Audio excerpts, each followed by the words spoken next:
Welcome to the One Year Bible, February 18. The Old Testament reading, Leviticus chapter 6, verse 1 through chapter 7, verse 27.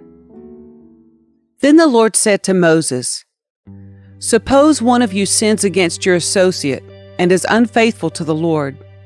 Suppose you cheat in a deal involving a security deposit, or you steal, or commit fraud, or you find lost property and lie about it, or you lie while swearing to tell the truth, or you commit any other such sin.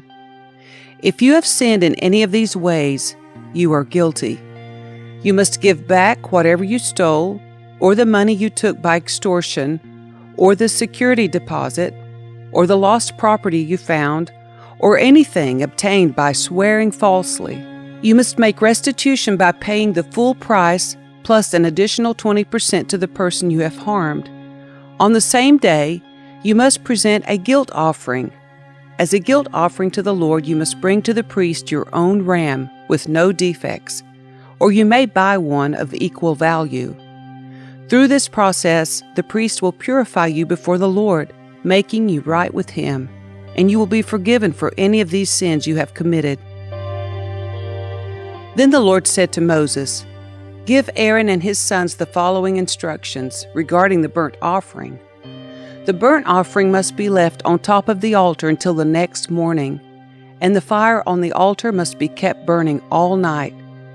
In the morning, after the priest on duty has put on his official linen clothing and linen undergarments, he must clean out the ashes of the burnt offering and put them beside the altar. Then he must take off these garments, change back into his regular clothes, and carry the ashes outside the camp to a place that is ceremonially clean. Meanwhile, the fire on the altar must be kept burning, it must never go out. Each morning the priest will add fresh wood to the fire and arrange the burnt offering on it.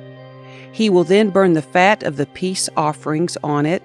Remember, the fire must be kept burning on the altar at all times, it must never go out."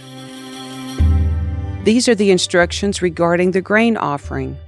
Aaron's sons must present this offering to the Lord in front of the altar. The priest on duty will take from the grain offering a handful of the choice flour moistened with olive oil, together with all the frankincense. He will burn this representative portion on the altar as a pleasing aroma to the Lord. Aaron and his sons may eat the rest of the flour, but it must be baked without yeast and eaten in a sacred place within the courtyard of the tabernacle. Remember, it must never be prepared with yeast. I have given it to the priests as their share of the special gifts presented to me. Like the sin offering and the guilt offering, it is most holy. Any of Aaron's male descendants may eat from the special gifts presented to the Lord. This is their permanent right from generation to generation. Anyone or anything that touches these offerings will become holy. Then the Lord said to Moses, "On the day Aaron and his sons are anointed, they must present to the Lord the standard grain offering of 2 quarts of choice flour, half to be offered in the morning and half to be offered in the evening. It must be carefully mixed with olive oil and cooked on a griddle. Then slice this grain offering and present it as a pleasing aroma to the Lord. In each generation, the high priest who succeeds Aaron must prepare this same offering. It belongs to the Lord and must be burned up completely. This is a permanent law. All such grain offerings of a priest must be burned up entirely. None of it may be eaten." Then the Lord said to Moses, "Give Aaron and his sons the following instructions regarding the sin offering. The animal given as an offering for sin is a most holy offering, and it must be slaughtered in the Lord's presence at the place where the burnt offerings are slaughtered. The priest who offers the sacrifice as a sin offering must eat his portion in a sacred place within the courtyard of the tabernacle. Anyone or anything that touches the sacrificial meat will become holy. If any of the sacrificial blood spatters on a person's clothing, the soiled garment must be washed in a sacred place. If a clay pot is used to boil the sacrificial meat, it must then be broken. If a bronze pot is used, it must be scoured and thoroughly rinsed with water. Any male from a priest's family may eat from this offering. It is most holy. But the offering for sin may not be eaten if its blood was brought into the tabernacle as an offering for purification in the holy place. It must be completely burned with fire. These are the instructions for the guilt offering. It is most holy.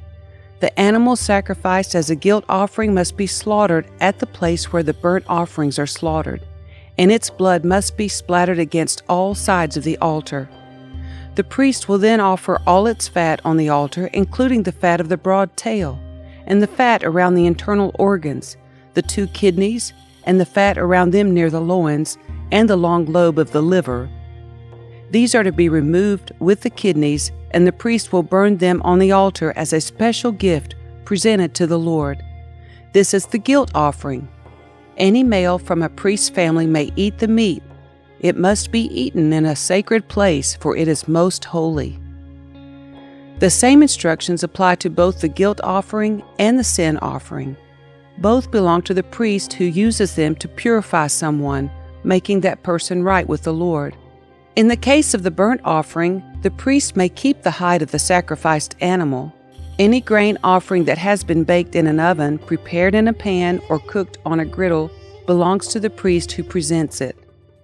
All other grain offerings, whether made of dry flour or flour moistened with olive oil, are to be shared equally among all the priests, the descendants of Aaron. These are the instructions regarding the different kinds of peace offerings that may be presented to the Lord. If you present your peace offering as an expression of thanksgiving, the usual animal sacrifice must be accompanied by various kinds of bread made without yeast, then cakes mixed with olive oil, wafers spread with oil, and cakes made of choice flour mixed with olive oil. This peace offering of thanksgiving must also be accompanied by loaves of bread made with yeast. One of each kind of bread must be presented as a gift to the Lord. It will then belong to the priest who splatters the blood of the peace offering against the altar. The meat of the peace offering of thanksgiving must be eaten on the same day it is offered. None of it may be saved for the next morning. If you bring an offering to fulfill a vow, or as a voluntary offering, the meat must be eaten on the same day the sacrifice is offered, but whatever is left over may be eaten on the second day. Any meat left over until the third day must be completely burned up. If any of the meat from the peace offering is eaten on the third day, the person who presented it will not be accepted by the Lord. You will receive no credit for offering it. By then the meat will be contaminated. If you eat it, you will be punished for your sin. Meat that touches anything ceremonially unclean may not be eaten. It must be completely burned up. The rest of the meat may be eaten, but only by people who are ceremonially clean. If you are ceremonially unclean and you eat meat from a peace offering that was presented to the Lord, you will be cut off from the community. If you touch anything that is unclean, whether it is human defilement or an unclean animal or any other unclean, detestable thing, and then eat meat from a peace offering presented to the Lord, you will be cut off from the community. Then the Lord said to Moses, "Give the following instructions to the people of Israel. You must never eat fat, whether from cattle, sheep, or goats. The fat of an animal found dead or torn to pieces by wild animals must never be eaten, though it may be used for any other purpose. Anyone who eats fat from an animal presented as a special gift to the Lord will be cut off from the community. No matter where you live, you must never consume the blood of any bird or animal. Anyone who consumes blood will be cut off from the community."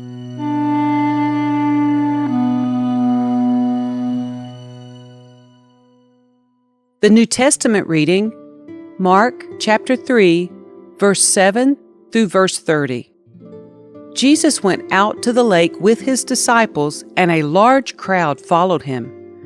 They came from all over Galilee, Judea, Jerusalem, Idumea, from east of the Jordan River and even from as far north as Tyre and Sidon. The news about his miracles had spread far and wide, and vast numbers of people came to see him. Jesus instructed his disciples to have a boat ready so the crowd would not crush him. He had healed many people that day, so all the sick people eagerly pushed forward to touch him. And whenever those possessed by evil spirits caught sight of him, the spirits would throw them to the ground in front of him, shrieking, "You are the Son of God." But Jesus sternly commanded the spirits not to reveal who he was. Afterward, Jesus went up on a mountain and called out the ones he wanted to go with him, and they came to him. Then he appointed 12 of them and called them his apostles. They were to accompany him, and he would send them out to preach, giving them authority to cast out demons. These are the 12 he chose: Simon, whom he named Peter, James and John, the sons of Zebedee, but Jesus nicknamed them sons of thunder, Andrew, Philip, Bartholomew, Matthew, Thomas, James, son of Alphaeus, Thaddeus, Simon the Zealot, Judas Iscariot, who later betrayed him. One time Jesus entered a house, and the crowds began to gather again. Soon he and his disciples couldn't even find time to eat. When his family heard what was happening, they tried to take him away. "He's out of his mind," they said. But the teachers of religious law who had arrived from Jerusalem said, "He's possessed by Satan, the prince of demons. That's where he gets the power to cast out demons." Jesus called them over and responded with an illustration. "How can Satan cast out Satan?" he asked. "A kingdom divided by civil war will collapse. Similarly, a family splintered by feuding will fall apart. And if Satan is divided and fights against himself, how can he stand? He would never survive. Let me illustrate this further. Who is powerful enough to enter the house of a strong man and plunder his goods? Only someone even stronger, someone who could tie him up and then plunder his house.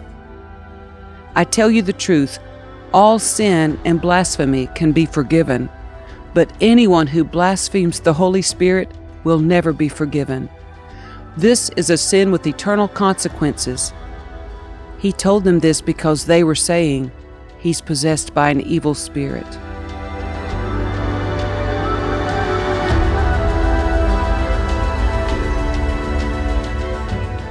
Psalm 37, verses 1 through 11.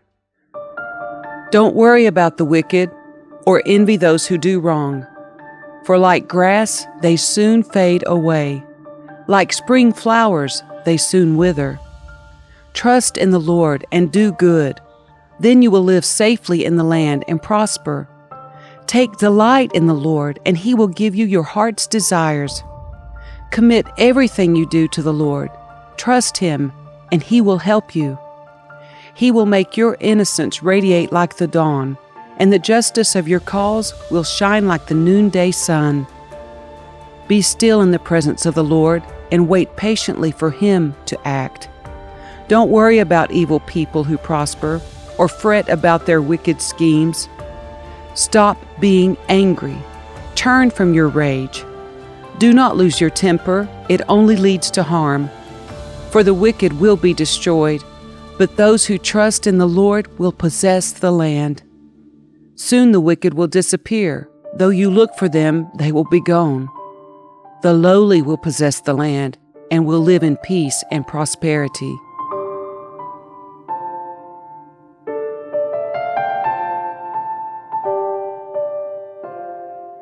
Proverbs 10, verses 3 and 4.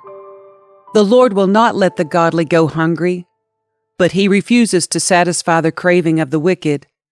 Lazy people are soon poor. Hard workers get rich.